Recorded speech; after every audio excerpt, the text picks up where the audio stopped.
পৃথিবীতে কেউ স্থায়ী হয় না, হোক না সে ফেরাউন কিবা নমরুদ, কেউ ভবে চিরকাল রয় না। চলে যায় সব ছেড়ে যেতে হয়, মৃত্যু মানে না কোনো পরিচয়। সব রাজা মহারাজা আর মহাবীর,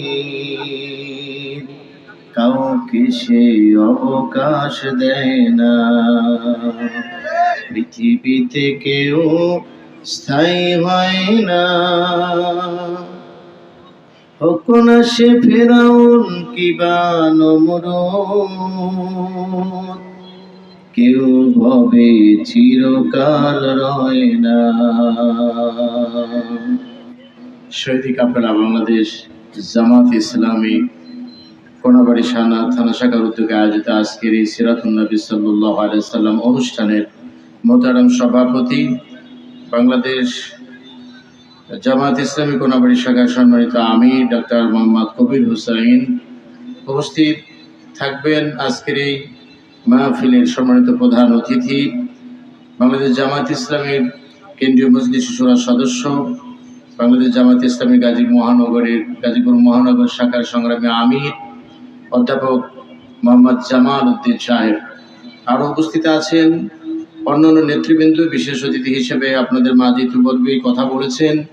বিশেষ করে আমার পাশে যিনি বসে আছেন, আমার অত্যন্ত প্রিয় ভাজন, অত্যন্ত হৃদয়ের একজন মানুষ, যার কথা আমি বলতে পারবো না, যার নির্যাতিত ইতিহাস শুনে আমি চোখের পানি ছেড়েছিলাম, এবং আমার অনেক গাজীপুর মহানগরের অনেক কষ্টের সাক্ষী ভাই হোসেন আলী, বাংলাদেশ জামাত ইসলামীর গাজীপুর মহানগর শাখা সম্মানিত সহকারী সেক্রেটারি এবং কেন্দ্রীয় মজলিস শুরার সদস্য সহ অন্যান্য অতিথিবৃন্দ, সম্মানিত হযরত উলামায়ে কেরাম, বিশেষ করে কথা বলেছেন মুফতি ফরিদউদ্দীন রহমানী, জনাব মাওলানা আবুল কালাম আজাদ সহ অন্যান্য উলামায়ে কেরাম, প্রাণপ্রিয় তাওহীদি জনতার এক অংশ, পর্দানিশী মা এবং বোনেরা, সেই মহান তাবারক তাআলার প্রশংসা করছি এবং নত শিরে সেই মহান আল্লাহর প্রশংসা করছি, যিনি আজকের এই কোরআনের মাহফিলে আমাদেরকে একত্রিত হয়ে বাংলাদেশ জামাত ইসলামের মতো একটি সরকার তথা রাষ্ট্রযন্ত্র ব্যবহার করে দীর্ঘদিন নির্যাতিত, নিপীড়িত এবং নিষ্পেষিত, অধিকার বঞ্চিত একটি মাজলুম সংগঠনের নাম বলতে পেরে প্রকাশ্যে নিজেকে অত্যন্ত গর্বিত মনে করছি। আমি আরো গর্বিত হচ্ছি এজন্য যে আমার মতো নগণ্য আল্লাহর গোলাম এই বাংলাদেশ জামাত ইসলামের একজন রোকন হিসেবে। সংগ্রামী ভাইয়েরা আমার, আমি মহান আল্লাহর প্রশংসা করছি এজন্য, তার কারণ বিভিন্ন সময় বিভিন্ন কথা আমি আচ্ছা ঠিক আছে এসব এটা ওই আসুক না যত বাধা, যা শুনে আমাকে তো অনেকেই বলেছেন যে নিজের দুঃখের কথা এত মানুষকে শোনায় দুঃখ দিয়েন না। তো এখন দুঃখের এটা বন্ধ করতে এর কথা বলতে দেন, এনাদের ফ্যান নেই, কিছুই নেই, আমার এত ফ্যান দেখি হোক, কথা বলেন না কেন? আমি অনেকের মুখ দেখে কষ্টে আমি অনুভব করতেছি যে এই লোকগুলোকে যদি আজকে দাওয়াতে না আসতাম বা আমাকে ইনভাইট করা না হতো তাহলে কিভাবে দেখতাম, এটি আমার খুব চিন্তা হচ্ছে। মানে এখানে বসে বসে কিন্তু ভাবতেছি, আপনারা এই চিন্তা করেন না যে হয়তো বা উনি প্রধান মেহমান, উনি হয়তো বা অন্যভাবে ভাবতেছেন, কিন্তু আসলে তা নয়, বরং আমি চিন্তিত যে এই সেই গাজীপুর যেখানে কোনো এক সময় কোনাবাড়িতে আলেমরা ঘোরাঘুরি করলে জিজ্ঞাসা করতে হেলাল হিসাবকে দেখছেন, প্রশাসন জিজ্ঞাসা করতে। তো সেই দিন আমরা পার করে এসেছি, আমরা সেগুলো বলতে চাই না, কথা কি বুঝতে পারছেন? এর জন্য আমরা অন্য কথা না বলে আজকে 1 ঘন্টা আপনাদের কাছে আমি চাই, দিতে পারবেন তো ইনশাল্লাহ? আমি আমার প্রিয় ভাইকে বলেছি 1 ঘন্টা পরে দিবে উঠে চলে যাবে ইনশাল্লাহ। আমি প্লিজ, আমি কথাটা বলে নেই, 1 ঘন্টা আমরা কথা বলবো। আমি ঘড়ি দেখে আমি টাইম নিয়েছি 10টা 5 মিনিট, 11টা 5 মিনিটে এই গরমে আপনাদের আর রাখবো না, আমি নিয়ে চলে যাব।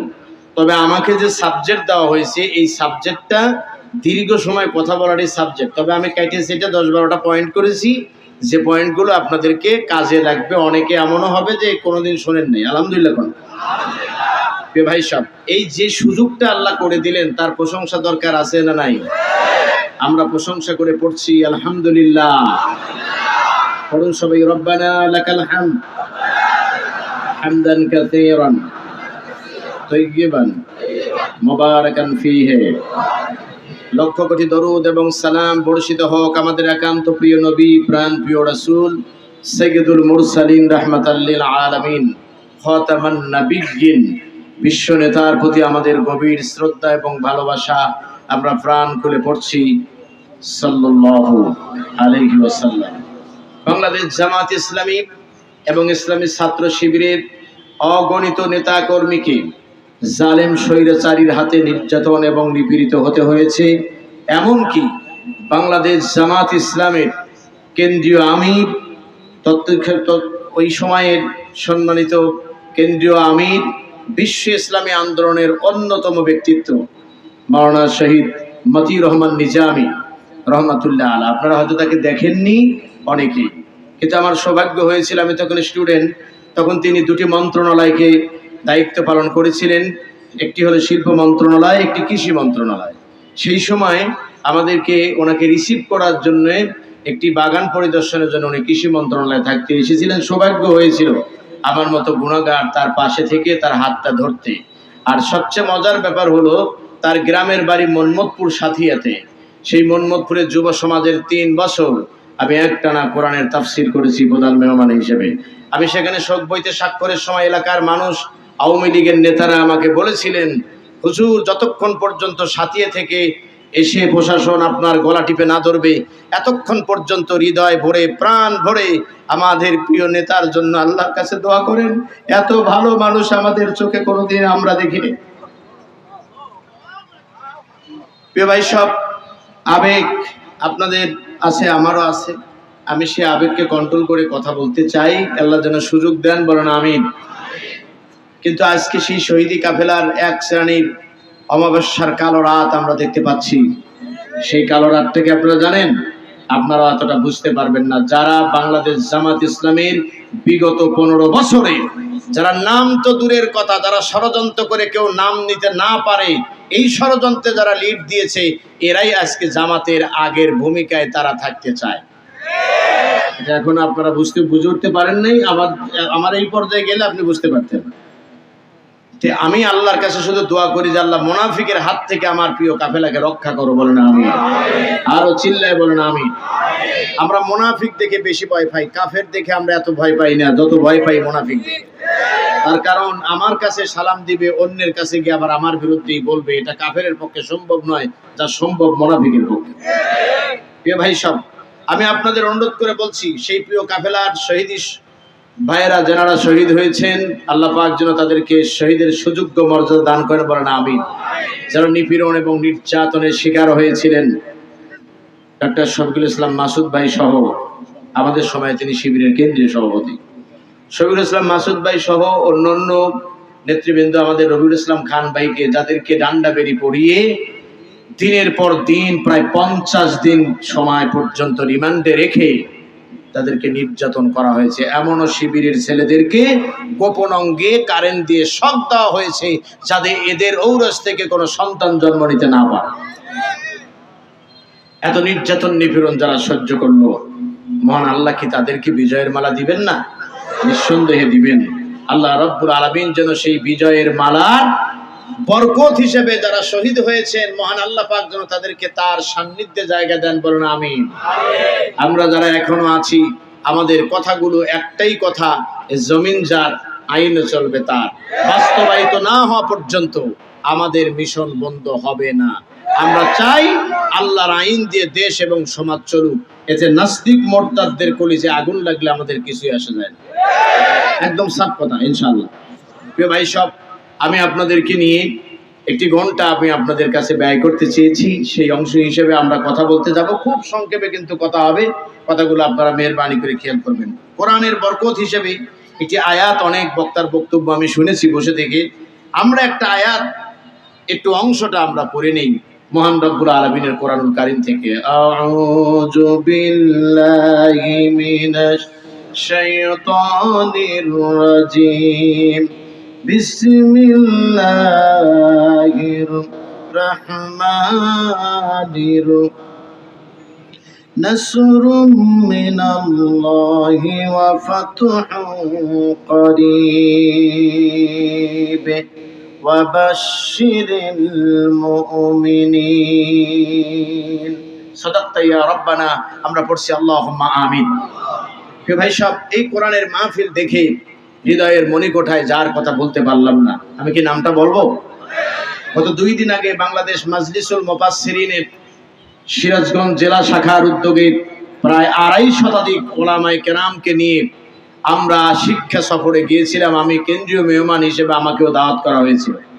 প্রিয় ভাই সব, সেই আমাদের শিক্ষা সফরের সেই গাড়িগুলো যখন পিরোজপুরের নতুন বাসস্ট্যান্ড সংলগ্ন আল্লামা সাঈদী ফাউন্ডেশনের মাঠের পাশে যখন দাঁড়ালো, অপলক দৃষ্টিতে তাকিয়েছিলাম আল্লামার কবরটার দিকে, আর বিনয়ের সুরে বলতেছিলাম, আল্লাহ, তোমার এই দিন কায়েম বাংলাদেশে এখনো হয়নি, কিন্তু যার প্রচেষ্টায় এদেশের সাধারণ মানুষ বই না পড়ে বক্তব্য শুনে যারা ইসলামী আন্দোলন তথা কোরআনের রাজ কায়েম করতে হবে, এই স্পৃহা যারা হৃদয়ে লালন করেছিল, তারই মধ্য ভূমিকা বা নেতৃত্বের ভূমিকা পালন করেছিলেন এই সেই ওলামায়ে কেরাম, যাকে 13 বছর জেলখানায় বন্দী রেখে পরিশেষে মেডিকেল কিলিং এর মাধ্যমে তাকে শহীদ করে দুনিয়ার থেকে বিদায় করে দেওয়া হয়েছে। বলেন ঠিক কিনা?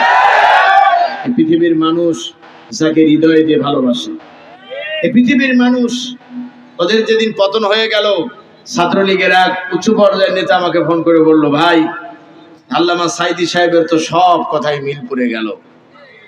আমি বললাম, তিনি ছিলেন এক জীবন্ত আল্লাহর ওলি, তিনি ছিলেন এক জীবন্ত কিংবদন্তি, যার কথা মিলে যাবে এর ভিতরে কোনো সন্দেহ নাই। তার কারণ তাদেরকে নির্যাতনই করা হয়েছিল কেবলমাত্র আল্লাহর আইন প্রতিষ্ঠার অপরাধে। বলেন ঠিক কি?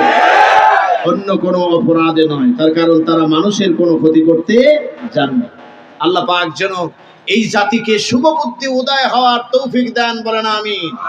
তার কারণ আমরা সব দেখেছি, 15 বছর 16 বছর কিছু মানুষ না খেয়ে আছে, ক্ষমতা পাওয়ার আগেই তারা খাওয়ার জন্য বিভিন্ন জায়গায় পায়চারা করতেছে।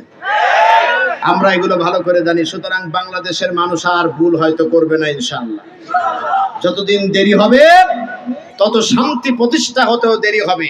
আমরা চাই এদেশের মাটিতে ওলামায়ে কেরামের ঐক্য হবে এবং ঐক্যের উপরে ভিত্তি করে এদেশে ইসলামী আইন প্রতিষ্ঠা হবে ইনশাআল্লাহ, ইনশাআল্লাহ, ইনশাআল্লাহ। বলেন ঠিক কিনা? আমরা আল্লাহর আইন চাই, আমরা অন্য কিছু চাই না। প্রিয় বন্ধুগণ, আপনারা কি কষ্ট পাচ্ছেন? চলেন আমরা আমাদের সেই কাঙ্ক্ষিত কথায় চলে যাই, যে কথাগুলো আপনাদের শোনানো বিশেষ প্রয়োজন বলে মনে করেছি। 1 নম্বর হলো মক্কা বিজয়ের পটভূমি। আমি বলতে গেলে অনেক সময় লেগে যাবে। শুধু একটি কথা জেনে রাখেন, মক্কা বিজয় কখন হলো? মানবতার নবী বিশ্ব নবী জনাবে মুহাম্মদুর রাসূলুল্লাহ সাল্লাল্লাহু আলাইহি ওয়াসাল্লামের মাধ্যমে আল্লাহ রাব্বুল আলামিন ফতে মক্কা প্রতিষ্ঠিত করলেন, যার আগাম বিবরণ আল্লাহ রাব্বুল আলামিন কোরআনুল কারীমের একাধিক জায়গায় তিনি দিয়েছিলেন। সেটি প্রতিষ্ঠিত হলো কবে? 8ম হিজরিতে 17ই রমজান, এরপরে আপনার 8ই জানুয়ারি 630 খ্রিস্টাব্দের সোমবারে এই বিজয় সংগঠিত হয়। আলহামদুলিল্লাহ। তাহলে আগামীকাল যদি জিজ্ঞাসা করা যায় যে মক্কা বিজয় হেলালি সাহেবের সাবজেক্ট ছিল, এই মক্কা বিজয় কত সালে কত সময় হয়েছে, মানে কোন তারিখে হয়েছিল বলতে পারবেন? আমি আরেকবার বলে দিচ্ছি, আপনারা মেহেরবানি করে কথাটা খেয়ালে। 8ম হিজরি 17ই রমজান, তারপরে কত বলছি? জানুয়ারি কত বলছি? 8ই জানুয়ারি 630 খ্রিস্টাব্দের সোমবারে ঐতিহাসিক মক্কা বিজয় সংগঠিত হয়, যেখানে মানবতার নবী তিনি বীরের বেশে তার কিছুদিন পূর্বে যাকে রাত্রের অন্ধকারে কাফেরদের অত্যাচার নিপীড়ন সহ্য করে ফিরে আসতে হলো, তিনি আজকে 1 নয় 2 নয় 10,000 সশস্ত্র সাহাবীকে নিয়ে 10,000 সাহাবীর হাতে 10,000 তরবারি। বলেন আল্লাহু আকবার। আরে মিয়া, এই কথাগুলো একটু গভীরে অনুধাবন করবেন। 10,000 সৈন্যের হাতে 10,000 কি তলোয়ারি হাতে নিয়েছেন। এই তলোয়ার হাতে নিয়ে বিশ্ব নবীজি মক্কা বিজয়ের দ্বার প্রান্তে গিয়ে তিনি তাঁবু স্থাপন করলেন। আমি ইতিহাসটা সংক্ষেপ করে দিচ্ছি আপনাদেরকে। হুদাইবিয়া সন্ধির মাধ্যমেই মূলত এর সূত্রপাত হয়। কিসের মাধ্যমে? হুদাইবিয়া সন্ধির মাধ্যমে। হুদাইবিয়া সন্ধিতে আপনারা জানেন যে বাহ্যিকভাবে সমস্ত শর্তগুলো ছিল মুসলমানদের বিরুদ্ধে, সমস্ত শর্তগুলো মুসলমানদের বিরুদ্ধে। এমনকি মুহাম্মদুর রাসূলুল্লাহ সাল্লাল্লাহু আলাইহি ওয়াসাল্লাম কাফেরদের পক্ষে একজন নেতার সিগনেচার করবেন এবং মুহাম্মদ সাল্লাল্লাহু আলাইহি ওয়াসাল্লাম সিগনেচার করবেন মুসলমানদের পক্ষে। তারা বাদ সাজলো যে এখানে মুহাম্মদুর রাসূলুল্লাহ আল্লাহর রাসূল এই কথাটা লেখা যাবে না। তাহলে কি লিখতে হবে? কাফেররা ডেকে বলল এই কথা লেখার পরিবর্তে সেখানে লিখতে হবে মুহাম্মদ বিন আব্দুল্লাহ সাল্লাল্লাহু আলাইহি ওয়াসাল্লাম। আল্লাহর নবী বিশ্ব নবী তিনি রাগান্বিত হলেন না, কারণ আল্লাহ রাব্বুল আলামিন তার নবুয়ত দিয়েছেন। পৃথিবীর কোন মানুষ কাউকে নবুয়ত দিতেও পারে না, নিতেও পারে না। বলেন ঠিক কিনা? বিশ্ব নবীজি জনাবে মুহাম্মদুর রাসূলুল্লাহ সাল্লাল্লাহু আলাইহি ওয়াসাল্লাম হযরত আলীকে বলেন, আলী আমার নামটা কোথায় আছে? নামটা কেটে দাও। হযরত আলী ডেকে বললেন, ওগো বিশ্ব নবীজি, আপনার সকল কথা মানতে পারি, তবে আপনার নামের পাশে রাসূল আমি লিখি নাই, আমার আল্লাহ দিয়েছেন। ওয়া আরসালনাকা লিন-রাসূলা ওয়া কাফা বিল্লাহি শাহীদা। ও নবী, আমি আল্লাহ বলছি, ওয়া আরসালনাকা লিন-নাসি রাসূলা, আমি আপনাকে এই রিসালাতের দায়িত্ব দিয়ে আমি আপনাকে নবী বানিয়েছি, রাসূল বানিয়েছি। এই স্বীকৃতি পৃথিবীর কোন কাফের, কোন বেদিন, পৃথিবীর কোন ব্যক্তি যদি না দেয়, আমি আল্লাহ ঘোষণা দিচ্ছি আপনি আল্লাহর রাসূল। বলেন আল্লাহু আকবার। আমার বন্ধুগণ, বিশ্বনবী ডেকে বলেন, আলী রে আমাকে দেখিয়ে দাও। বিশ্বনবী আলীর কাছ থেকে দেখে নিয়ে নামটা লিখে দিলেন। আল্লাহ পাক কোরআন শরীফে সূরা ইয়াসিনে ঘোষণা করে দিলেন, ইয়াসিন ওয়াল কুরআনিল হাকীম ইন্নাকা লামিনাল মুরসালিন। নবী ওরা মানতে চায় না, কিন্তু আমি আল্লাহ ঘোষণা দিচ্ছি আপনি আমার মুরসালিনদের অন্তর্ভুক্ত। বলেন আল্লাহু আকবার। প্রিয় ভাই সব, হুদাইবিয়া সন্ধিতে মুসলমানদের বাহ্যিক দৃষ্টিতে বিরুদ্ধে হলেও আসলে ভিতরে ভিতরে মুসলমানরা সব কাজ সেরে ফেলেছিল। আল্লাহু আকবার কোন। বিগত সরকার ষড়যন্ত্রের জাল বুনতে বুনতে রাষ্ট্রের সকল যন্ত্র ব্যবহার করে বাংলাদেশ জামাত ইসলামী এবং ইসলামী ছাত্র শিবিরের বিরুদ্ধে যত কুৎস রটনা এবং মিথ্যা মামলা হামলা দিয়েছিল, আর আমরা গত বছর মাহফিলে সরকারকে জানিয়ে দিয়েছিলাম আপনারা যাদেরকে নির্যাতন করছেন, অতীতের চেয়ে এখন বাংলাদেশ জামাত ইসলামী এবং ইসলামী ছাত্র শিবির সবচেয়ে বেশি শক্তিধর। আল্লাহু আকবার। এটার ভিতরে কোনো সন্দেহ আছে? চিল্লাবেন, এর ভিতরে এর কোনো সন্দেহ আছে? তার কারণ বাংলাদেশ জামাত ইসলামী এবং ইসলামী ছাত্র শিবির তারা মানুষকে সন্তুষ্ট করার জন্য তারা রাজনীতি করে নাই। তারা রাজনীতি করেছে কেবলমাত্র মহান রবের সন্তুষ্টি এবং রাসূল সাল্লাল্লাহু আলাইহি সাল্লামের সুন্নতের বিধানকে বাস্তবায়ন করার জন্য। অন্য কোনো উদ্দেশ্য এবং লক্ষ্য তাদের ছিল না। প্রিয় ভাই সব, আপনারা কি কষ্ট পাচ্ছেন? আমি নিজেই ব্যক্তিগতভাবে এই গরমের মধ্যে মাহফিল করার বিরোধী। আপনারা জানেন যে আমাদের আমির হামজা ভাই কিন্তু অসুস্থ অলরেডি হয়ে গেছে। এখন তারপরেও আমরা এর মধ্যে মাহফিল করতে একটু দোদুল্যমান অবস্থায় থাকি, কারণ নভেম্বর হলে সেখানে হালকা শীত শুরু হয়ে যায়, সেখানে প্রোগ্রামগুলো করে শান্তি পাওয়া যায়। আল্লাহ রাব্বুল আলামিন আমার দেশের পরিবেশ করে দিয়েছে। এখন বাংলাদেশ ইসলামী ছাত্র শিবির এবং জামাত ইসলামের উদ্যোগে এদেশের মাটিতে শুধুমাত্র সিরাত মাহফিল নয়, কোরআনের আইন প্রতিষ্ঠা কেমনে হয় তার নীল নকশা বাস্তবে করা হবে। বলেন ঠিক? এতে যত বাধা আসবে আমরা মেনে নিব না কোনো বাধা, যতক্ষণ না পর্যন্ত আল্লাহর আইন প্রতিষ্ঠা না হবে। ইনশাআল্লাহ। ইনশাআল্লাহ। আপনারা আমার সঙ্গে একমত কিনা? আপনারা একমত কিনা? আল্লাহ কবুল করেন, বলেন আমিন। স্লোগান দিয়ে সময় নষ্ট কেউ করবেন না, দরকার নেই। আমরা মূল কথা বলতে চাই। আমার বন্ধুগণ, ৩ নাম্বার পয়েন্ট হলো মানবতার নবী যখন মক্কা নগরে যাবেন ১৬ই রমজান। কত রমজান? বিজয় হলো কত রমজানে? ১৭ই রমজানে বিজয় হলো। ১৬ই রমজানে মানবতার নবী মক্কার কাছাকাছি এলাকায় গিয়ে একটা তাঁবু টানালেন। কি টানলেন? তাঁবু গাড়লেন। তাঁবু গেড়ে সৈন্যদেরকে আগের রাত্রেই নবীজি আমার বর্ণনা করে শোনালেন, তোমরা আগামীকাল 4 দলে বিভক্ত হয়ে মক্কা নগরে দখলের জন্য তোমরা রওনা দিবে। কয় দলে? আরো জোরে। 4 দলের 4 জন নেতা বানায় দিলেন। 1 নাম্বার নেতা হলো প্রথম দল, যিনি নেতৃত্ব দিবেন তিনি হলেন হযরতে জুবায়ের রাদিয়াল্লাহু তাআলা আনহু। দ্বিতীয় নাম্বার যিনি নেতৃত্ব দিবেন তার নাম হলো হযরতে আবু উবাইদা রাদিয়াল্লাহু তাআলা আনহু। 3 নাম্বার যিনি নেতৃত্ব দিবেন সাদ বিন উবাইদা। আর ৪র্থ নাম্বারে যিনি নেতৃত্ব দিবেন আল্লাহর পক্ষ থেকে যিনি সাইফুল্লাহ উপাধি পেয়েছেন, যিনি হলেন খালিদ বিন ওয়ালিদ। জোরে বলেন সুবহানাল্লাহ। বিশ্বনবীজি খালিদ বিন ওয়ালিদকে স্পেশাল একটা কথা বললেন। আমি কি বলবো? তিনি বললেন, খালিদ বিন ওয়ালিদ, আগামী কাল তোমার যে কাজ হবে 4টা গ্রুপে বিভক্ত হয়ে তুমি তো অর্থাৎ ভিতরে ঢোকার চেষ্টা করবে। সেই ঢোকার সময় তুমি তো বীর যোদ্ধা, তোমার ভিতরে অতীতের আক্রমণ এবং কুরাইশদের আচার আচরণের রীতিনীতি তোমার মনে পড়ে যাবে।